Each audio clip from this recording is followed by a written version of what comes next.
민수기 21장 4절부터 9절 말씀까지 되겠습니다.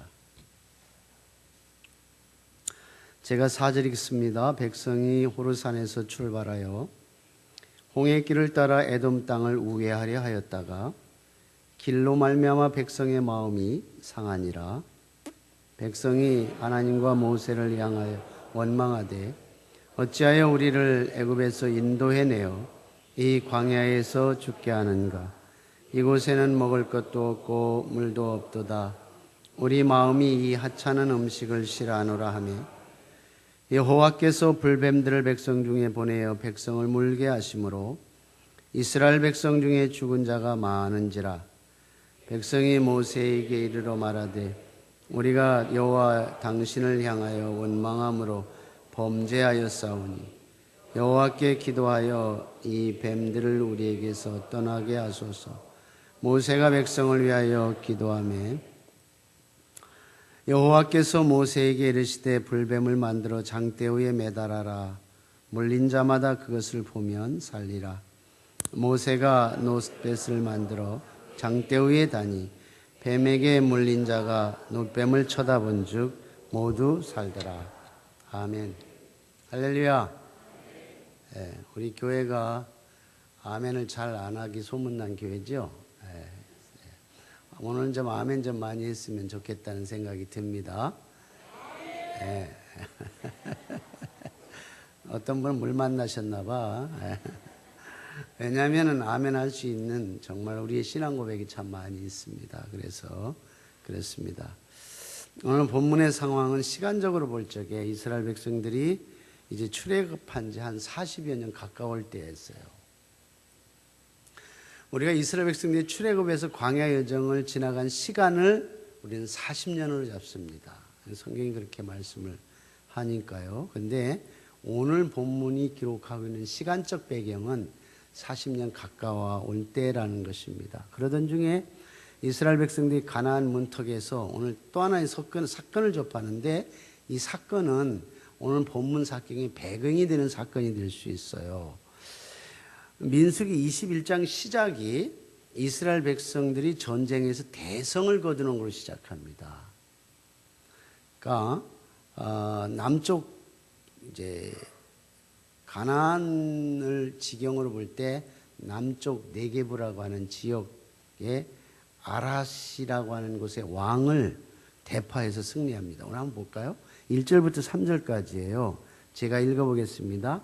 네겝에 남쪽이란 말이에요. 네겝 지역이 있어요. 네겝에 거주하는 가나안 사람 곧 아랏의 왕이 이스라엘이 아다림 길을 온다 함을 듣고 이스라엘을 쳐서 그중 몇 사람을 사로잡은지라. 이 상황은 아랏 왕이 이제 기득권을 잡고 이스라엘 백성들을 크게 경계한 상황입니다. 일단은 나름대로 상당히 좋은 조건에 있었습니다. 그런데 2절 넘어가 보니까 이스라엘이 여호와께 서원하여 이르되 주께서 만일 이 백성을 내 손에 넘기시면 내가 그들의 성읍을 다 멸하리이다.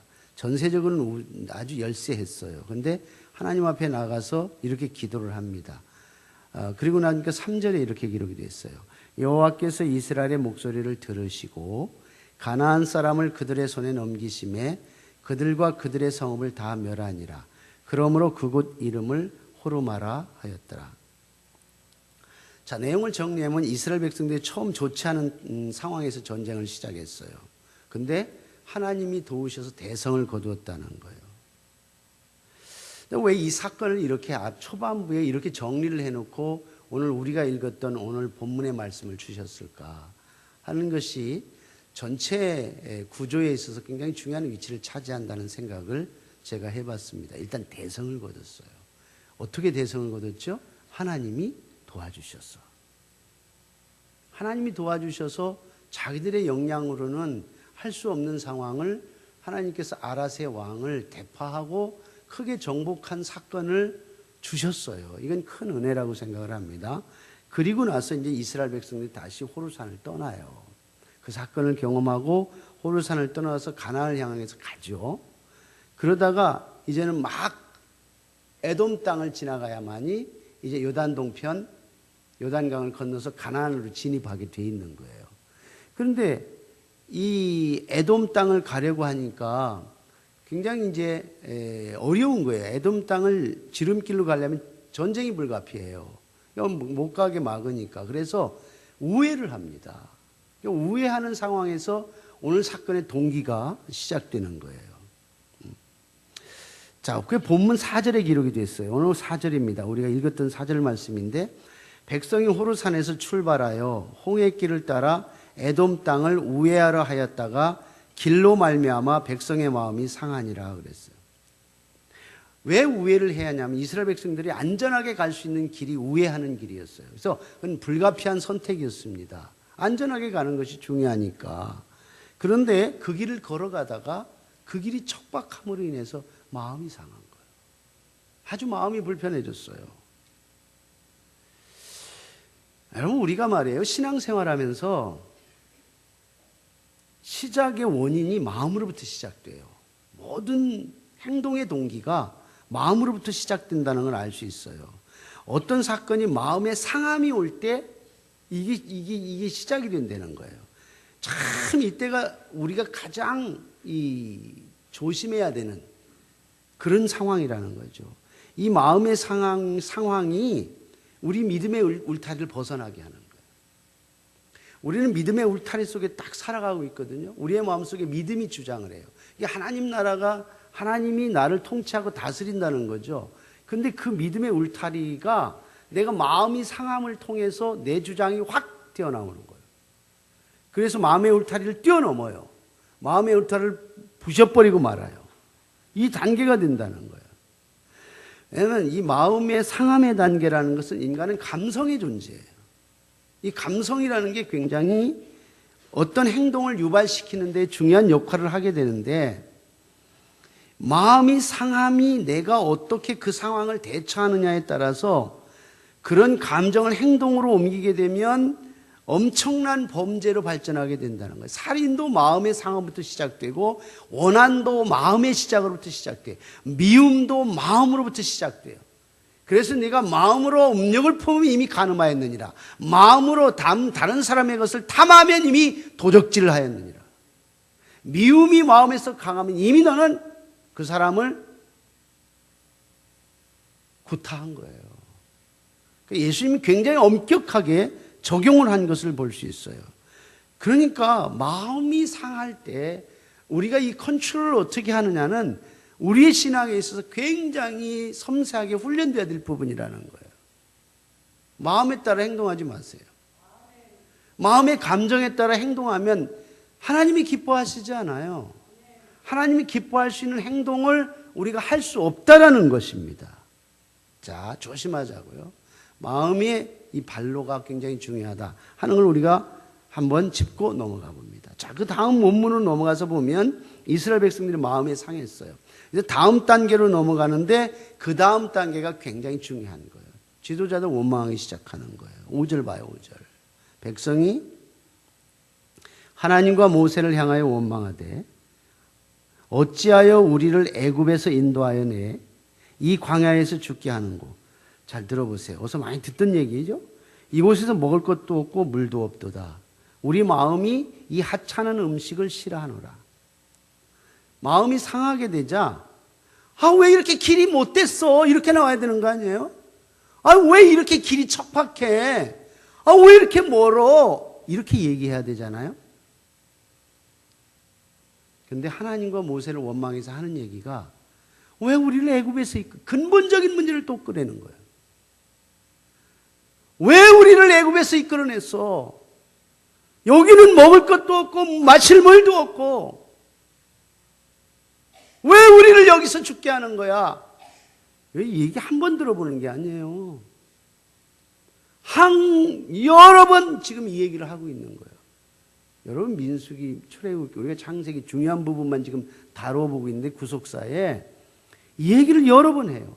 문제가 발생하면 어떤 사안이 불합리하게 오게 되면 그때부터 우리의 마음속에 찾아오는 것이 기본적인 사람에 대한 원망이 아니라 하나님에 대한 정면 도전이에요. 그래서 뭐라고 말하죠? 우리가 이 음식은 질렸어, 이렇게. 이 음식이 뭐예요?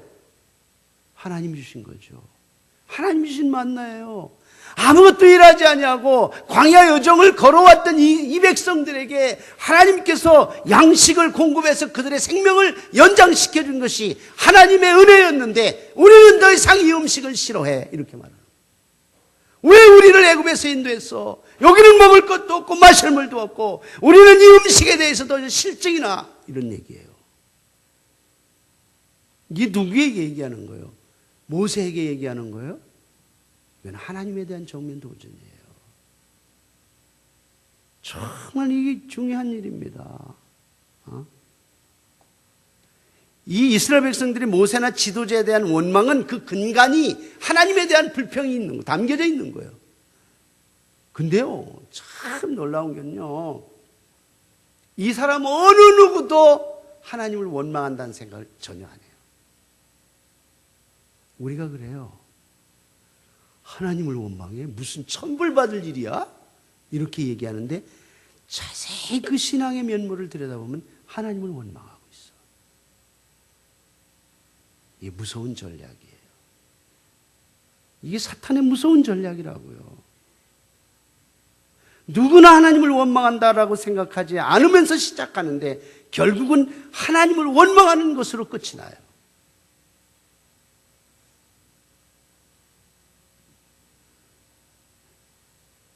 이게 원인이 됩니다. 그래서 하나님의 징계가 임해요. 이건 하나님을 원망한 거예요. 그 결과가. 왜요? 이 민수기 21장 시작을 아랏 왕을 대파했어. 하나님의 은혜로. 이 승리를 거머쥐고 출발하는 사람들이 이 모양이야. 하나님이 순간순간 은혜를 주시고 하나님의 능력으로 승리하게 하시고 그리고 그렇게 살아오도록 만들었는데 그 얘기는 하는 거예요. 지금 이 민수기 21장 1절부터 3절까지 주는 의미가 그거예요. 그리고 호르산을 출발해서 지금 에돔 땅을 지나가는데 이 사건이 생긴 거예요. 바로 인간이 이 모양이에요. 하늘문을 여시고 한없는 은혜를 쓰다 부어주시는데 저 문 밖에 나가다가 기분 상하는 일 있으면은 뭐 먹으라 하고 가요. 이 인간에게 정말 못됐어요. 그러면서 하나님을 원망한다고 하네요. 나는 믿음이 있어. 나는 절대 하나님을 원망하는 게 아니야. 이렇게 생각한다니까. 정말 무서운 얘기예요.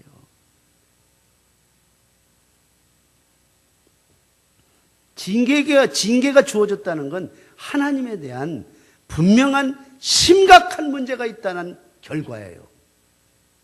그래서 뱀에 물려서 병들어 죽어가는 고통을 경험하게 되잖아요. 그게 6절이에요. 여호와께서 불뱀들을 백성 중에 보내어 백성을 물게 하심으로 이스라엘 백성 중에 죽은 자가 많은지라 그랬어요. 여러분, 지금 이 시점이 말이에요. 정말 심각한 시점이에요. 완전히 극도로 아주 악한 상황이라는 거예요. 이스라엘 백성들이 출애굽해가지고 시내산에 머물고 그 다음에 이제 광야를 출발하거든. 바로 가나안 땅 앞에 놓고 가데스바네에서 바로 직전 출발할 때 인구조사를 해요. 그 인구조사한 것이 60만 3,550명이에요. 장정들만. 20세 이상이 돼서 이들이 진영 대형을 구성해서 가나안을 향해 가는 데에 이스라엘 백성들을 이끌어가는데 무리 없이 능력을 발휘할 수 있는 사람을 선발했어요. 그걸 20세 이상이라 그래요. 근데 그 20세 이상이 60만 3,550명이에요. 그러니까 전체 인구 숫자로 따지면 200만이 넘는다는 얘기예요. 그런데 오늘 40년이 가까이 지난 이 상황에서 60만 3,550명 중에 3명 낳고 다 죽었어요. 예상컨대는 여호수아, 갈렙, 모세. 이 시점에 60만 3,550명에서 3명이 남고 다 죽었어요. 출애굽한 사람 중에서. 그럼 지금 있는 상황은, 있는 사람들은, 물론 그 하나님께서 범죄한 백성들을 이 광야에서 죽이겠다는 하나님의 저주가 있었고 말씀이 있었어요. 광야에서 출생한 이스라엘 백성들이 가나안을 새로운 주인으로 들어가는 것은 구속사의 역사에 이 트랜스퍼하는 세대 교체하는 상황이긴 하지만 이 상황에서 볼 때 이러한 범죄함을 통해서도 그렇게 60만 3,550명 중에서 단 3명이 남고 다 죽었는데도 그 짓 하고 있는 거예요. 이게 인간이에요, 인간. 정말 변하지 않는 게 인간이에요. 돌아서지 않는 게 인간이에요. 이스라엘 백성들에게 죽은 자가 많은지라. 불뱀에 물려서 죽었어요. 이게 단순히 지도자인 모세나 여호수아나 갈렙을 향한 원망이 아니에요. 궁극적으로는 하나님에 대한 대항이에요. 이걸 우리가 알아야 되는 거예요. 근데 7절 보니까요, 정말 급박한 상황이 오죠. 이스라엘 백성들 다시 또 지도자에게 옵니다. 중보자인 모세에게 와요. 화급하니까 오는 거야. 어쩔 수 없으니까 또 오는 거야. 그리고 뱀에 물린 고통에서 기도해달라고, 그리고 치유해달라고 그렇게 오는 거예요. 7절에 보세요. 백성이 모세에게 이르러 말하되, 백성이 모세에게 왔어요. 우리가 여호와와 당신을 향하여 원망함으로 범죄하여 싸우니 여호와께 기도하여 이 뱀들을 우리에게서 떠나게 하소서. 모세가 백성을 위하여 기도하며 살아갈 길을 찾긴 또 찾아요. 말은 지독하게 안 듣는데 또 힘들고 어려우면 또 머리 딜이 대고 와요.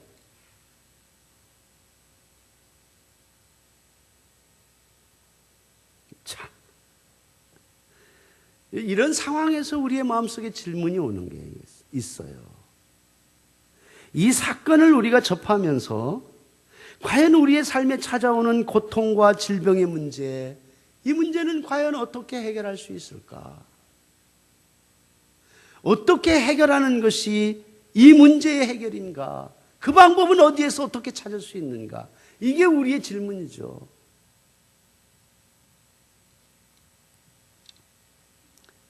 여기에 초점을 맞춰서 3가지로 정리해 봅니다. 첫 번째는 문제의 원인을 바로 진단하라는 거예요. 문제의 원인을 언제나 잘못 진단하는 거예요. 이게 결정적 실수예요. 대부분이 타 종교들은 이런 인간의 고통의 문제가 올 적에 이 고통의 문제를 바라보면서 그 바라보는 시각이 대단히 우연한 삶, 그리고 아주 보편성으로 해석하려고 합니다. 그러나 성경은 분명하게 지적하는데 그 원인이 죄다 이렇게 말합니다.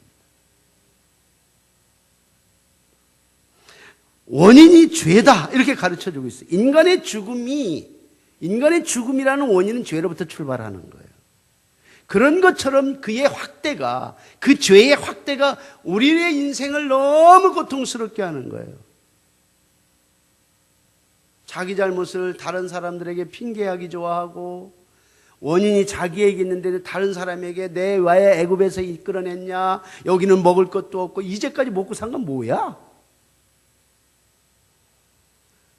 먹을 물도 없고 이제까지 먹었던 하늘에서 내린 만나는 지겨워 죽겠어 이러고 그런다니까요. 이게 인간이 죄성을 가지고 있는 죄로부터의 원인을 찾아볼 수 있다는 것입니다. 물론 우리가 간과할 수 없는 것이 하나가 있어요. 너무 극단적으로 해석하는 건 약간의 문제가 있다는 생각이 들어요. 모든 고통이, 모든 어려움이 인간의 개인의 죄로부터 출발하느냐, 이 문제는 나름대로 생각해 볼 여지는 있어요. 근데 상당 부분, 성경에서 말하는 대로 상당 부분은, 대부분이 완벽하게 딱 떨어지는 건 아니지만 상당 부분이 그 원인은 죄에서 찾을 수 있다. 인간의 죄성. 예를 들면 딱 떨어지지 않는 욥의 경우는 좀 다르잖아요. 욥은 자신의 죄와는 상관이 없이 상당한 고통을 당했잖아요. 재산도 잃고 자식도 잃고 심지어는 평생 동반자였던 자기 아내가 당신이 믿는 신을 저주하고 떠나라 이렇게까지 했으니까 당대의 의인이었죠. 물론 그 욥마저도 나중에는 정말 하나님 앞에서 겸손히 자기를 다시 이렇게 돌아섭니다. 방향전환을 해요. 어쨌든 중요한 것은 그럼에도 불구하고 인생의 고통의 뿌리에는 우리의 죄가 있어요. 이웃의 죄가 있어요. 한 집단적, 사회 집단적 죄가 있어요. 우리 조상의 죄도 있어요. 이런 건 성경에 여러 번 표현합니다. 그게 느헤미야의 고백이잖아요. 느헤미야가 자기의 사촌 하나니아가 예루살렘의 상황을 보고 와서 들었을 적에 그는 바벨론 포로 3세대니까 예루살렘에 가본 적이 없어요. 갔다 들어온 것을 보고를 받고 나서 가슴을 찢어내리시면 통곡하고 금식을 합니다. 그러면서 그가 울면서 기도하는 게 뭔지 알아요? 하나님, 우리의 조상의 죄를 용서해 주십시오. 우리의 죄를 용서해 주십시오. 이렇게 기도해요. 그 죄가 이 백성을 포로로 갖게 했고, 포로로 끌려가서 70년 동안 황폐해진 이 예루살렘은 이제는 자유를 찾고 자기 고토로 돌아가야 되는데 돌아가야 할 희망이 없는 거예요. 왜? 거기는 아무것도 없으니까. 척박한 땅만 기다리니까. 거긴 예루살렘 성도 없고 다 부서지고 성벽도 무너지고 땅은 완전히 척박해서 농사 지을 수 없는 상황이 돼 있단 말이에요. 돌아갈 땅이 없는 거예요. 그러니까 하나님 앞에 땅을 치면서 하나님, 우리의 조상의 죄요, 우리의 죄요, 주님, 우리가 범죄했습니다. 용서해 주십시오. 이게 느헤미야 1장이에요.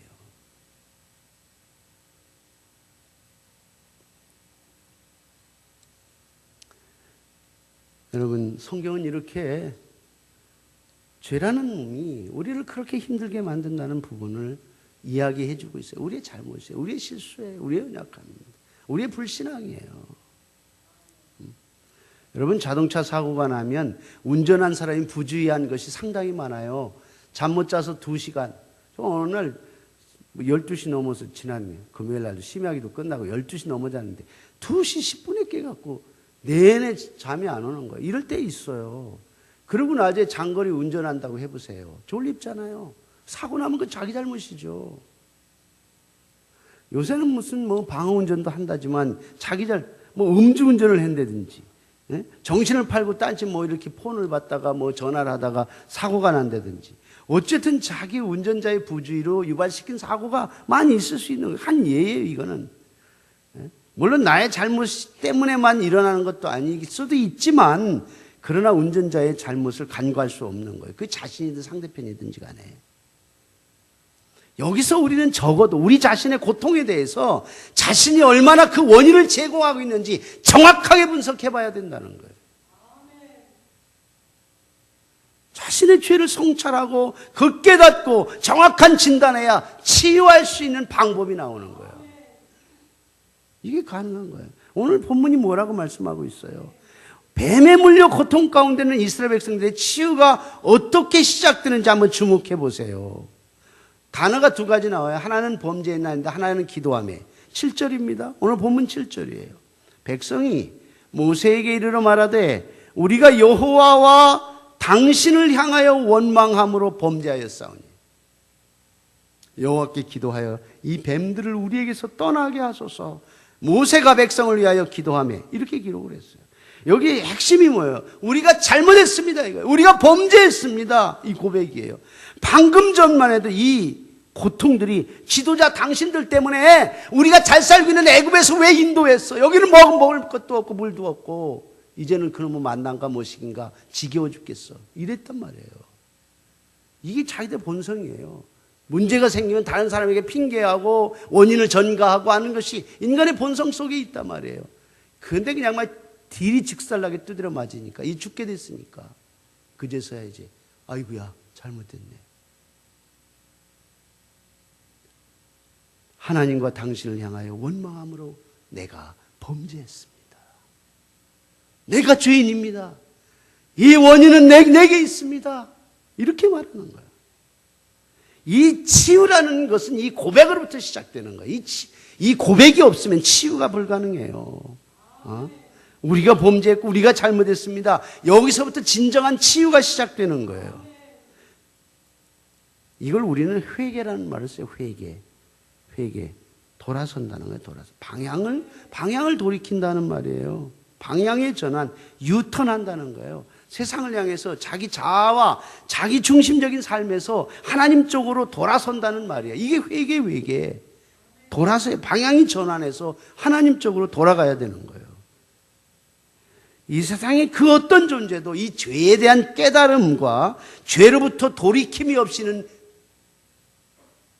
치유는 불가능해요. 구원은 불가능합니다. 죄의 삭은 사망이기 때문에. 죄의 삭은 사망이에요. 성경은 우리에게 회개하면서 복음을 믿어라 이렇게 말해요. 베드로가 담대하게 전하는 말씀이 사도행전 3장 19절에 있어요. 그 19절 말씀에 이렇게 기록을 했어요. 그러므로 너희가 회개하고 돌이켜 죄사함을 받으라. 죄사함을 먼저 받으라는 거예요. 회개하고 돌이켜 죄 없이 함을 받으라. 이같이 하면 새롭게 되어 날이 주 앞으로부터 이를 것이요. 구원의 날이 이른단 말이죠. 이것이 바로 하나님을 향한 신앙의 시작이라고 성경은 가르쳐주고 있어요. 신앙의 시작은 여기서 시작되는 거예요. 우리의 생각에서 시작되는 게 아니에요. 신앙은 말씀으로부터 시작되는 게 신앙이에요. 신앙은 하나님으로부터 시작되는 거예요. 이 회개가 우리 개인에게 뭐 자존심 상하는 일이고 부끄러운 일 아니에요.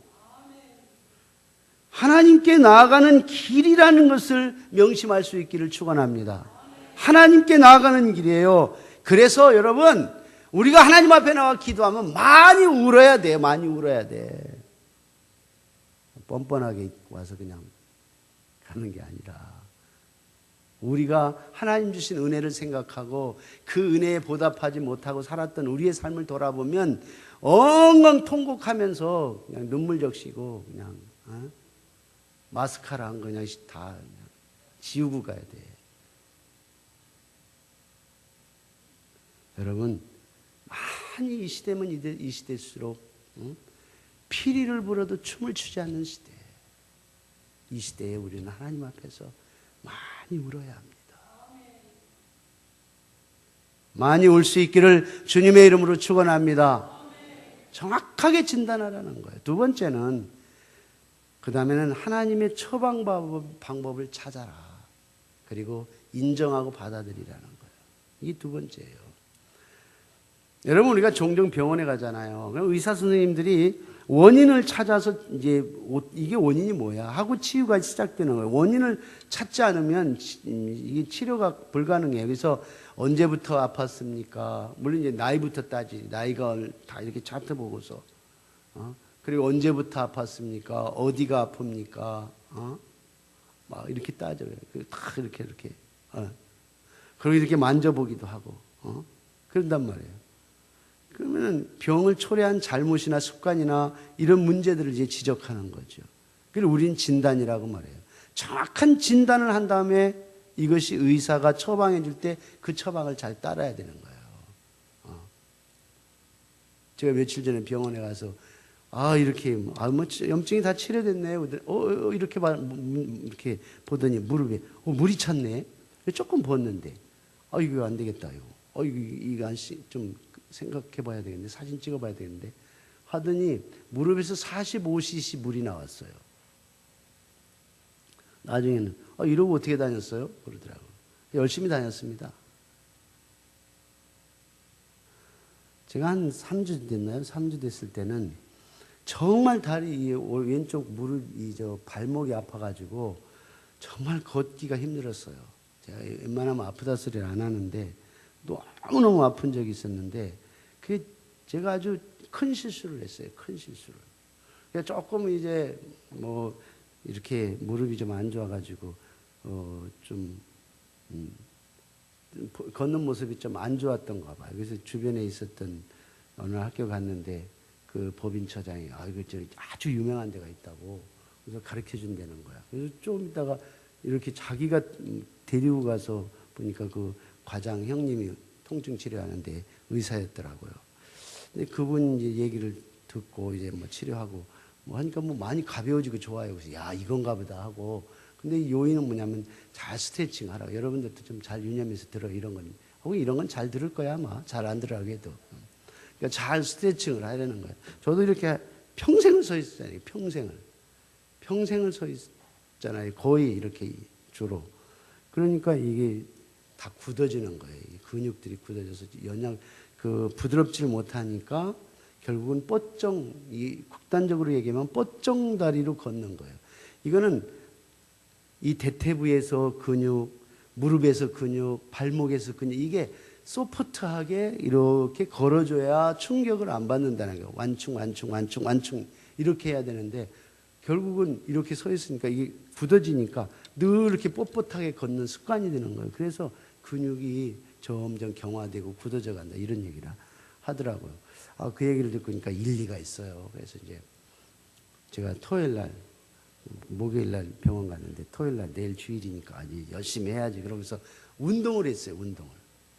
운동을 했는데 이거 뭐 그냥 붙잡고 이렇게 하는 거 하고 앉았다 일어났다 이러면 발목이 이제 근육이 강화돼서 좀 튼튼하겠지 이렇게 생각을 했는데 밤에 자는데 통증이 오고 그 이튿날 아침에는 걷지를 못하겠어요. 그래서 주일날 아주 그냥 너무너무 힘들었거든요. 병원에 갔더니 아니 왜 하라는 대로 안 했냐는 거예요. 그렇게 이 엄청난 체중을 실어가지고 다리가 약해져 있는 근육을 그냥 위에서 그냥 프레시를 해갖고 확 내렸다가 또 그 자중에 올라갔다 앉았다 이거 했거든요. 수도 없이 그걸 했는데 그 발목하고 무릎이 엄청 상한 거예요. 염증이 아주 엄청 커진 거예요. 그러니까 그 이튿날 아침에 걸을 수가 없는 거예요.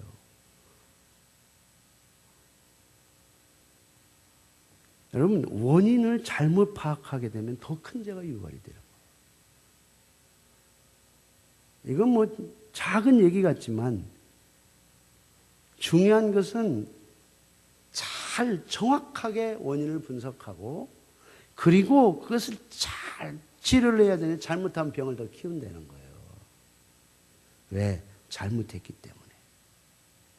오늘 다시 본문으로 돌아가서 이스라엘 백성들이 광야 행진 상황으로 가봐요.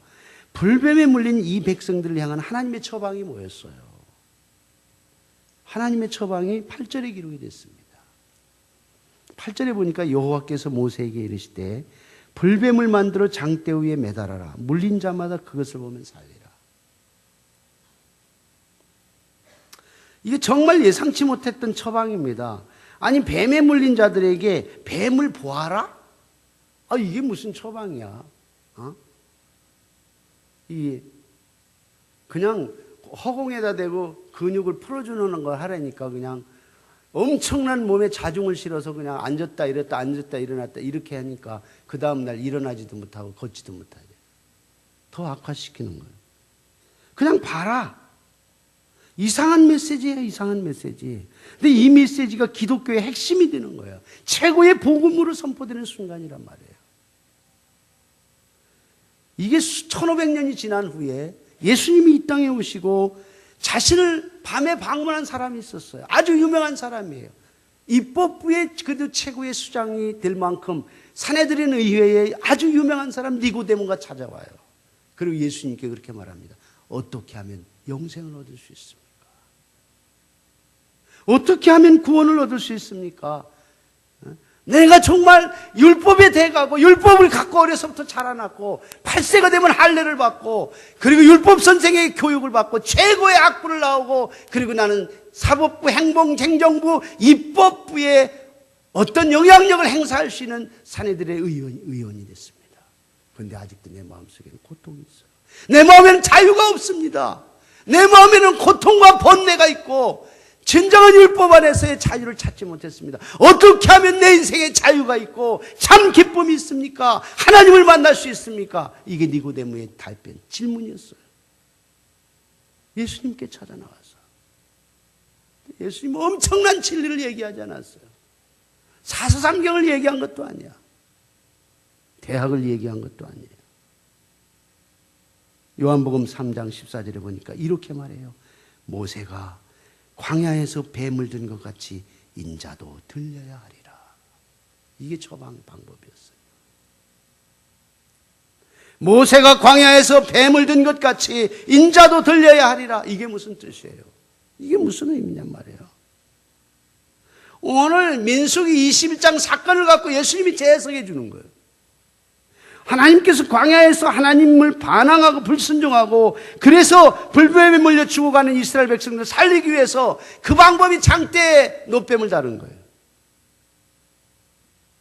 그런 것처럼 그 얘기예요. 예수님은 그런 것처럼 하나님께서 죄로 죽어가는 인생을 살리고자 인자가 되신 예수님으로 우리의 죄를 짊어지고 십자가에 죽으셔서 그 값을 대신하고 지불하게 하시고 누구든지 그 예수님을 믿음으로 바라보는 사람마다 구원을 얻으리라. 할렐루야! 이 진리예요. 정말 멋진 유비입니다. 이렇게 딱 떨어지는 유비가 어디 있어요? 여러분, 우리 하나님은 뱀에 물린 백성을 위해 뱀을 장대에 매달게 하셨어요. 그리고 나서 그 후에 하나님은 또다시 그 예언의 말씀을 성취시키기 위해서 죄를 범한 인류를 위해 예수님을 십자가라고 하는 장대에 매달았어요. 그 이유는 우리의 죄를 대신하여 죄인을 삼으시고 그 값을 지불하기 위해서 매다신 거예요. 그리고 누구든지지만은 오직 그분을 믿음으로 바라보는 사람은 영적 치유가 일어나요. 구원의 선물을 우리에게 주시려고 그렇게 주님은 하셨다는 거예요. 할렐루야. 그 14절 이후에 15절에 기록한 걸 보세요. 이는 왜냐하면 그를 믿는 자마다 영생을 얻게 하려 하심이니라 그랬어요. 그 이어서가 바로 요한복음 그 유명한 3장 16절 말씀이에요. 하나님이 세상을 이처럼 사랑하사 독생자를 주셨으니 이는 저를 믿는 자마다 멸망치 않고 영생을 얻게 하려 하심이니라. 이 엄청난 위대한 진리, 성경을 한마디로 핵심으로 정리할 수 있는 이 말씀, 이렇게 성취된 말씀을 이스라엘 백성의 입장에서 적용을 해본다면 이렇게 바꿔서 읽어볼 수 있어요. 하나님이 죄로 말미암아 뱀에 물린 이스라엘 백성을 이처럼 사랑하사 장대 위에 놋뱀을 주셨으니 이는 왜냐하면 이는 그 놋뱀을 믿음으로 바라보는 자마다 새삶 영생을 얻게 하려 하심이니라. 할렐루야. 그거예요. 오늘 본문의 마지막 구절을 읽어봐요. 9절에 보니까 모세가 놋뱀을 만들어 장대 위에 다니 뱀에게 물린 자가 놋뱀을 쳐다본 즉 모두 살더라. 모두 살았어요. 누구나 할 것 없이 부유한 자든 가난한 자든 정상인이든 비정상인이든 누구든지 그 놋뱀을 바라보는 자마다 뱀에 물렸는데 너 그 뱀에 나으려면 저 지리산에 가서 5,000원 묵은 인삼 캐와라. 그래갖고 되겠어요? 누가 살겠어요? 그게 아니에요. 아니면 장대 20m 되는 장대에 올라가서 그 놋뱀에다 입을 맞춰라. 그러면 네가 살 것이니라. 그래서 구원받을 사람이 있어요. 어떤 조건도 존재하지 않아요. 단 한 가지, 그 놋뱀을 바라보는 자마다 하나님께서 이 놋뱀을 바라보면 살게 해주시다는 그 약속을 믿고 의지하고 그 놋뱀을 바라보는 자마다 다 살더라 그랬어요. 누구든지 예수 그리스도를 믿는 자는 영생을 얻으리라 그랬어요. 이 말씀이 오늘 복음이에요. 이 말씀을 우리는 좋은 소식, 복된 소식, 굿뉴스라고 말해요. 바로 죄인이었던 이스라엘 백성들을 살리기 위하여 만들어내신 하나님의 처방이었어요. 하나님의 처방. 이 처방을 믿음으로 받아들이는 거예요. 이 처방을 믿음으로 받아들이고 그대로 인정하고 따라갈 때에 놀라운 구원의 역사가 일어난다는 것을 믿으시기를 바랍니다. 이 구원이 여러분들에게 새로운 삶을 시작하게 만들어주는 거예요. 이것이 우리에게 주시는 진정한 치유라는 사실을 믿으시기를 주님의 이름으로 축원합니다. 마지막 결론으로 이 엄청난 사건을 경험했어요. 이 엄청난 사건을 경험하면 어떻게 해? 얘기해야지. 저도 뭔가 병원에 간 거 그냥 모르는데 자기가 가보니까 너무너무 치료를 잘하더라고. 그 사람한테 꼬여가지고 갔어요. 잘못된 곳을 갔다는 얘기가 아니라 그 사람이 얼마나 열정적으로 자기가 차를 태워가지고 가갖고 밥을 사줘가면서 그 병원에 데려가더라니까요. 그렇게 힘들었던 순간에 뱀에 물려서 죽음 직전에 하나님의 처방을 통해서 생명을 얻은 이스라엘 백성들이 어떻게 했겠냐고요. 한 가지 분명한 것은 그들이 잠잠하게 있을 수 없었을 거예요. 나는 아무것도 할 수 없고 뱀에 물려서 그 고통 속에서 생명의 불빛이 점점 꺼져가는 상황 속에서 그 한마디 붙잡고 노뱀을 바라봤노라. 그런데 그 고통이 사라지고 있었어. 그 절망의 그 불빛, 꺼져가는 불빛에 새로운 희망이, 불꽃이 튀어나고 불꽃이 피고 있었어. 그렇게 고백할 거 아니에요. 상상할 수 없는 기쁨이었습니다. 죽음의 병에서 그가 치유를 받았는데 그 상상할 수 없는 기쁨이 있었을 거 아니에요. 그 무엇으로도 얻을 수 없는 구원의 보화를 얻은 거예요. 감격하면서 가족에게, 친구에게, 이웃에게 말했을 거예요. 아직도 말하지 않았더라면 그 사람은 정상적인 사람이 아니에요. 그 사람은 치유를 진정히 받은 사람이 아닙니다. 세상의 얽매에서 살고 고통과 절망 속에 있을 적에 예수 그리스도의 은혜를 통해서 자유가 선포되고 내가 곧 길이요 진리요 생명이 나로 말미암지 않고는 아버지께로 올 자가 없느니라, 그 말씀을 통해서 진리가 너희를 자유케 하려 하신 그 진리를 만끽한 사람이 그 진리에 대해서 얘기하지 않을 수 있냐 그 말이에요. 죽음을 향해서 가고 있는 사람들을 향해서 이 길이 진리의 길이야, 이 길로 가야 돼, 너는 그 길로 가면 죽음이란 말이야, 이렇게 말하지 않을 수 있냐 그 말이에요. 여러분, 감격을 전해야 돼요. 구원의 처방을 알지 못하는 사람들에게 가르쳐줘야 합니다. 특별히 우리 자녀들 정말 똑바로 신앙훈련 시켜야 합니다. 주일날 학원 보내지 마세요. 교회 가고 그 다음에 하라고 하세요.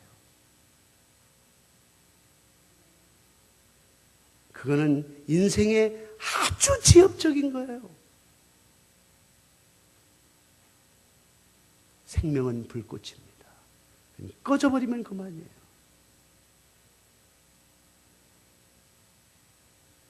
누가 얘기해야 돼? 내가 얘기해야지. 내가 그걸 경험했으니까. 진리가 무엇인지, 진리가 어디에 있는지 내가 경험하고 느끼고 내가 감동을 받고 내가 그 기쁨을 가슴속에 안고 있는데 왜 얘기를 안 해? 해야죠.